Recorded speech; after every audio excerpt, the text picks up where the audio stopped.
Hello everyone, welcome back to my channel.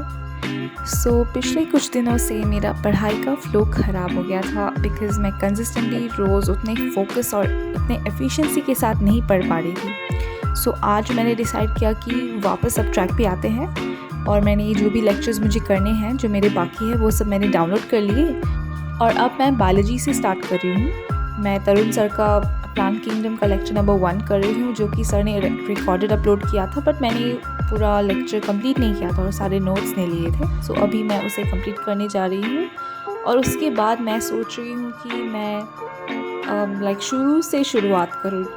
मेरा cell unit of life, cell cycle and division, ये सब pending है और biological classification का भी मैंने कुछ लेक्चर्स किए, बट थोड़ा सा हाफिज़ार हो गया, इसलिए मुझे रिवीजन के टाइम थोड़ा प्रॉब्लम हो रहा है। इसलिए मैं सोच रही हूँ कि मैं फिर से करूँ बिकॉज़ अभी जो क्लास का पेस चल रहा है उसके साथ मेंटेन करना थोड़ा सा डिफ़िकल्ट हो जा रहा है मेरे लिए। बट होपफुली अगर मैं रोज़ एटलीस्ट 6 या 8 घंटे भी पढ़ूँगी तो भी मेरा कवर हो जाना चाहिए और फिर क्लास के साथ पेस भी बन जाना चाहिए, क्योंकि actually it's all about consistency मेरे हिसाब से। अगर बीच में मेरा फ़्लो ख़राब हो गया था, अगर मैं रोज़ कंसिस्टेंटली पढ़ती तो शायद से मेरा ये सब कुछ हो गया होता, लेकिन बीच में 1-2 दिन मेरा बीच में ऐसे गैप जा रहा है जब मैं प्रोडक्टिव नहीं हो रही हूँ, और वही चीज़ है जो कि मुझे चेंज करना है। अब रोज़ कंसिस्टेंटली पढ़ना पड़ेगा, तभी जाके सिलेक्शन हो पाएगा। इस टाइम तक मेरा लगभग आधा लेक्चर हो चुका है, लेकिन मुझे बहुत भूख लग रही है, इसलिए मैं पहले जाके थोड़ा सा ब्रेकफास्ट कर लूँगी। और ये रहे मेरे नोट्स जो कि मैंने अभी तक बनाए हुए हैं। मैं कोशिश कर रही हूँ कि मैं थोड़ी सुंदर नोट्स बनाऊँ ताकि मुझे भी पढ़ने का मन करे। और मेरा ब्रेकफास्ट यूजुअली बहुत लेट होता है, क्योंकि मैं जब सुबह उठती हूँ सबसे पहले मैं कोशिश करती हूँ कि मैं पहले थोड़ा सा पढ़ लूँ, उसके बाद ही जाके मैं ब्रेकफास्ट करती हूँ।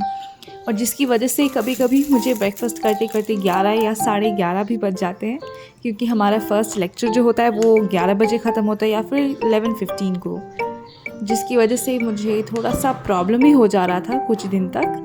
इसलिए अभी मैं कोशिश कर रही हूँ कि मैं पहले जल्दी सुबह उठ के थोड़ा सा सेल्फ स्टडी कर लूँ। और जब मुझे अकेले ऐसे पढ़ाई करने का मन नहीं करता या फिर मैं बहुत डिस्ट्रैक्ट या बोर हो जाती हूँ, तो मैं यूट्यूब पे study with me live streams देखती हूँ और फिर उसी के साथ पढ़ाई करती हूँ।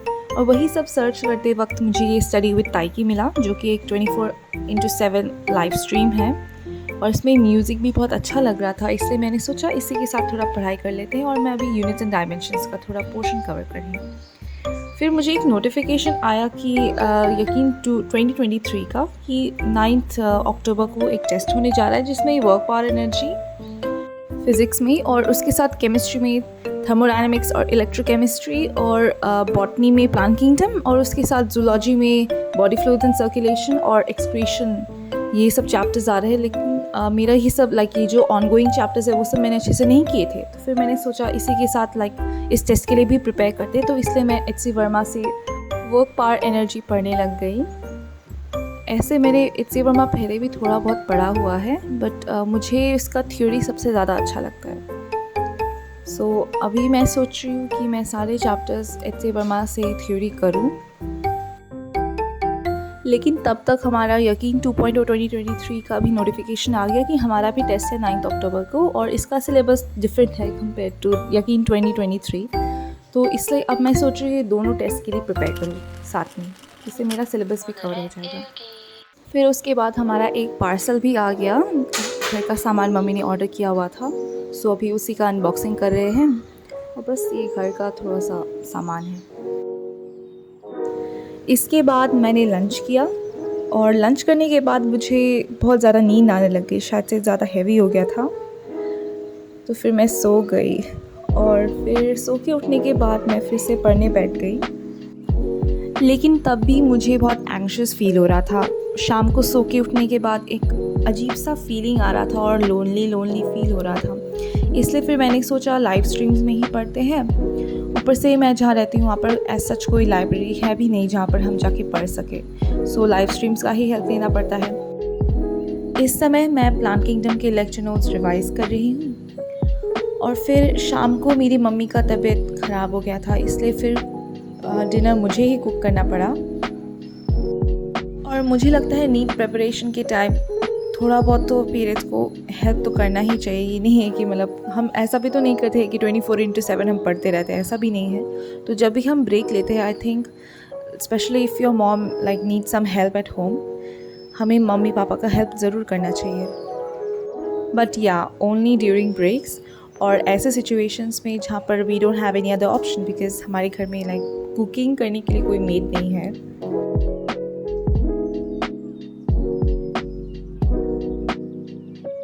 जब तक मैंने कुकिंग करके सब कुछ रेडी कर चुका था तब तक 9 बज चुके थे। फिर हमने डिनर किया। डिनर कंप्लीट करते हुए हमें 10 तो बज ही गए थे। उसके बाद फिर मैंने फ़िज़िक्स का मोशन इन अ प्लेन का एक लेक्चर किया, थोड़ा सा किया, क्योंकि मैं 11 बजे ही सो गई और उसके हिसाब से मैं सुबह उतना ज़्यादा जल्दी अभी नहीं उठ रही हूँ। लेकिन फिर मैं यूट्यूब पे और सब जगह देखती हूँ कि people are waking up at 5 AM, 5:30, 4:30 AM और even 4 AM and they are being productive for 14 hours a day, like मतलब एवरी डे ऑलमोस्ट। तो उन्हें देख के फिर लगता है कि हम लोग तो स्लैकर है भाई। But I think scientifically it's not possible to study 14 hours a day every single day. Like आपका हो सकता है एक प्रोडक्टिव बर्स्ट हो, but in the long run, I don't really think it's possible to study 14 hours a day for months at end. But anyways, हम जितना पढ़ सकते हैं हमें उतना पढ़ना चाहिए।